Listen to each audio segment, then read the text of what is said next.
नमस्कार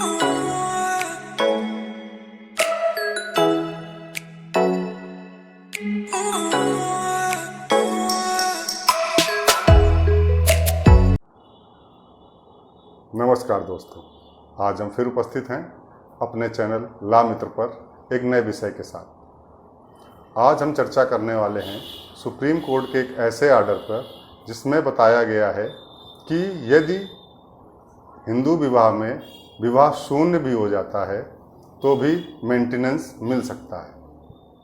मामला माननीय सुप्रीम कोर्ट द्वारा विस्तृत रूप से बताया गया है। मामला है Sukhdev Singh versus Sukhbir Singh Kaur, supreme court 2025 का। प्रश्न ये था कि क्या गुजारा भत्ता धारा 24 हिंदू विवाह अधिनियम व धारा 25 हिंदू विवाह अधिनियम अंतिम गुजारा भत्ता विवाह शून्य हो जाने के उपरांत भी क्या देय है कि नहीं।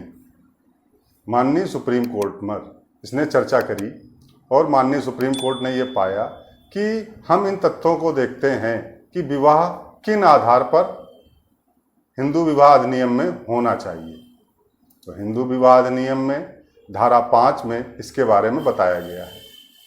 धारा 5 में ये बताया गया है कि दो हिंदू व्यक्तियों के बीच में विवाह किन किन परिस्थितियों में संपन्न हो सकते हैं। इसमें पहली स्थिति क्या है कि दोनों स्वस्थ चित्त होने चाहिए, उनमें दोनों में सहमति होनी चाहिए। दूसरा, इसमें वर की आयु 21 वर्ष होनी चाहिए और कन्या की आयु 18 वर्ष कम से कम होनी चाहिए।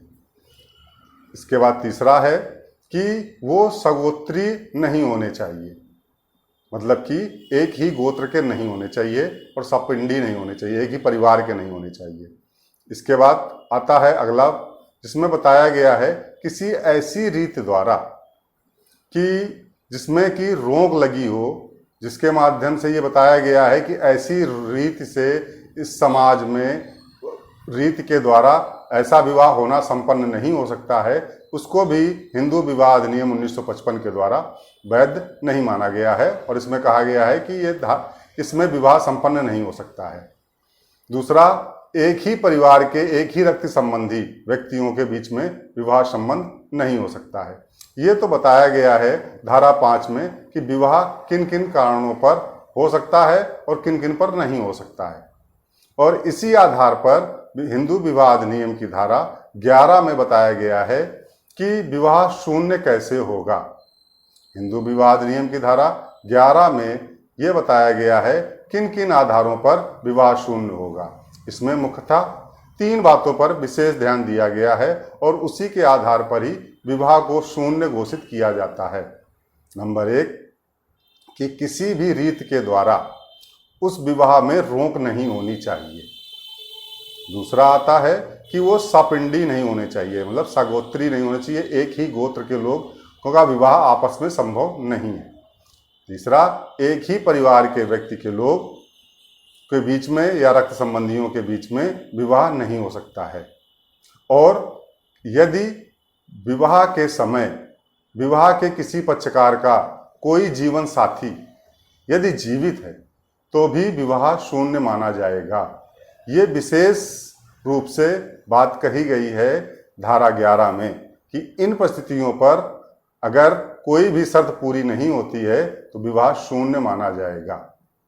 अब सुप्रीम कोर्ट ने कहा कि चूंकि मामला इस बात का है कि पीड़िता जो है जिसने मुकदमा दाखिल किया था मेंटेनेंस के लिए, धारा 24 में उसने मेंटेनेंस मांगा, अंतरिम गुजारा भत्ता, और धारा 25 हिंदू विवाह अधिनियम में उसने अंतरिम गुजारा भत्ते की मांग की थी।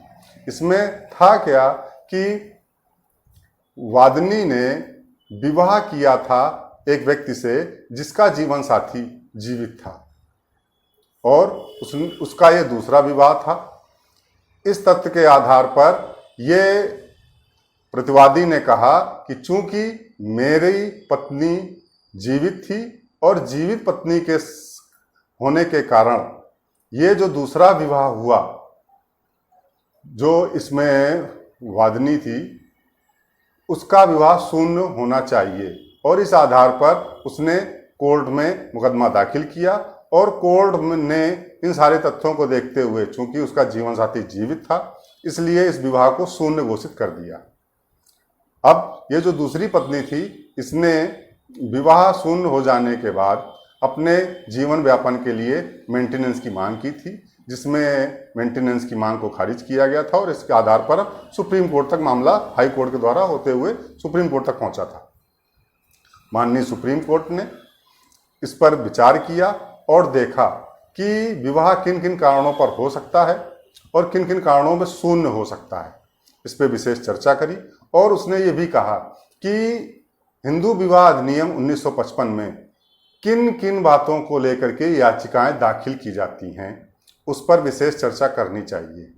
नंबर 1, उसने कहा कि हम आते हैं सेक्शन 9 पर, जहां पर कि विवाह की पुनर्स्थापना के संबंध में याचिका दाखिल की जाती है।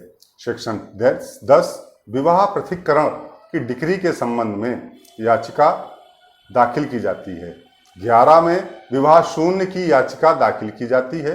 धारा 12 में शून्यकरण की याचिका दाखिल की जाती है। इसी तरह सेक्शन 13 है हिंदू मैरिज एक्ट का, जिसमें विवाह विच्छेदन के लिए याचिका दी जाती है, और एक 13B का है जिसमें आपसी सहमत से विवाह विच्छेदन की याचिकाएं दी जाती हैं। अब इसमें यह बताया गया है कि मुख्यतः किन किन बातों को लेकर के याचिकाएं दाखिल की जाती हैं। इसी में एक सेक्शन 24 है जिसमें अंतरिम गुजारा भत्ता की याचिका, और सेक्शन 25 में अंतरिम मतलब कि फाइनल गुजारा भत्ता की मांग की जाती है। अब चूंकि सुप्रीम कोर्ट ने कहा कि यह विवाह शून्य हो चुका था, लेकिन चूंकि धारा 24 में यह बताया जाता है कि यदि पक्षकारों के बीच में ऐसा विवाह हुआ है और उनका अंतरिम गुजारा भत्ता की मांग की गई है, तो तथ्यों और परिस्थितियों के आधार को देखते हुए यदि जिसने मांग की है, और इसमें एक विशेष बात और भी है कि धारा 24 और 25 में पति या पत्नी दोनों ही गुजारा भत्ता मांग सकते हैं यदि वो कमाने योग्य नहीं है, या उनकी कोई ऐसी योग कमा नहीं सकते हैं या अयोग्य हैं जिसके कारण कमाना उनका संभव नहीं है, तो वो अपने जीवन साथी से गुजारा भत्ते की मांग कर सकते हैं। इसमें दोनों लोग ही मांग सकते हैं। इसलिए यहाँ पर ये पति और पत्नी दोनों को मांगने के कारण हम इसमें वादी या वादिनी की ही बात कर रहे हैं। तो इसमें वादिनी ने गुजारा भत्ते की मांग की थी, प्रतिवादी पति ने इसका विरोध किया था कि विवाह शून्य हो गया है, इस कारण हम इसको गुजारा भत्ता नहीं दे सकते हैं। माननीय सुप्रीम कोर्ट ने बताया कि धारा 24 में यदि जीवन साथी अपने जीवनचर्या चलाने में समर्थ नहीं है और वह अपना जीवन आसानी से जिस तरीके से एक सामान्य व्यक्ति जीता है, अगर वो जीवन नहीं भी जी पा रहा है और मुकदमे का भार नहीं सहन कर पा रहा है, तो उसको मदद स्वरूप में इंतरिम गुजारा भत्ता देना चाहिए। लेकिन परिस्थितियां और दोनों पक्षों के आचरणों को देखने के आधार पर ही कोर्ट को निर्णय लेना चाहिए। अब आती है बात जो है फाइनल की बात, जिसमें 25 धारा है, जिसमें फाइनल गुजारा भत्ते की बात की गई है। फाइनल गुजारे भत्ते में माननीय सुप्रीम कोर्ट ने माना कि यह प्रकरण थोड़ा विशेष है, लेकिन अगर हम तथ्यों और परिस्थितियों को देखें तो भारत की प्राचीन सभ्यता में भी बहुत सारे ऐसे उदाहरण हैं जिसमें बहुपत्नी का उदाहरण है, और इस स्थिति में धारा 19 जो भारतीय अधिनियम बनाया गया 1955 में, इसके पूर्व के कई उदाहरण हैं। इस आधार पर यदि कोई व्यक्ति जिसने किसी के जीवन साथी के रहते हुए अन्य से शादी कर रखी है और यदि वह स्त्री है, तो उसके जीवन यापन के लिए दूसरे व्यक्ति को जिसने उससे विवाह किया है उसको उसके जीवन जीने के लिए उचित मूल्यों का निर्धारण देने की और उसके जीवन को सुगमता से चलाने की मान्यता मानी जाती है। इसलिए सुप्रीम कोर्ट कहती है कि यदि मुकदमे की परिस्थितियां और तथ्य ऐसे हैं कि यदि वादिनी जिसने मेंटेनेंस मांगा है, यदि वो अपना जीवन सुचारू रूप से नहीं चला सकती है और उसके पास ऐसी कोई योग्यता भी नहीं है, तो उसके जीवन साथी को या इन परिस्थितियों में जहां पर हम बात कर रहे हैं उसके पति को गुजारा भत्ता देना चाहिए। और इस आधार को निश्चित करते हुए माननीय सुप्रीम कोर्ट ने नीचे वाली ट्रायल कोर्ट को यह आदेशित किया कि मुकदमे को पूरी तरीके से देखा जाए और तथ्यों परिस्थितियों का पूरी तरीके से आकलन करते हुए यदि उचित पाते हैं तो उसको गुजारा भत्ता दिलाया जाए। यहाँ पर माननीय सुप्रीम कोर्ट का मूल उद्देश्य केवल इतना था कि यदि कोई व्यक्ति अपना जीवन नहीं जी पा रहा है और उसका किसी परिस्थितियों बस विवाह शून्य हो गया है तो उसके जीवन को देखते हुए उसका मेंटेनेंस मिलना चाहिए। इसी के आधार पर माननीय सुप्रीम कोर्ट ने आदेशित किया है कोर्ट को। तो ये मामला था जिसमें कि यदि विवाह शून्य हो गया है तो भी मेंटेनेंस मिल सकता है। माननीय सुप्रीम कोर्ट ने इसमें निर्णय दिया हुआ है। और ये जानकारी आपको कैसी लगी? अगर आपको जानकारी अच्छी लगी है तो आप इस जानकारी को अपने मित्रों दोस्तों को शेयर कर सकते हैं। और अगर आपको कोई क्वेरीज हैं इस संबंध में तो आप मेरे को इसमें व्हाट्सएप नंबर के द्वारा आप पूछ सकते हैं।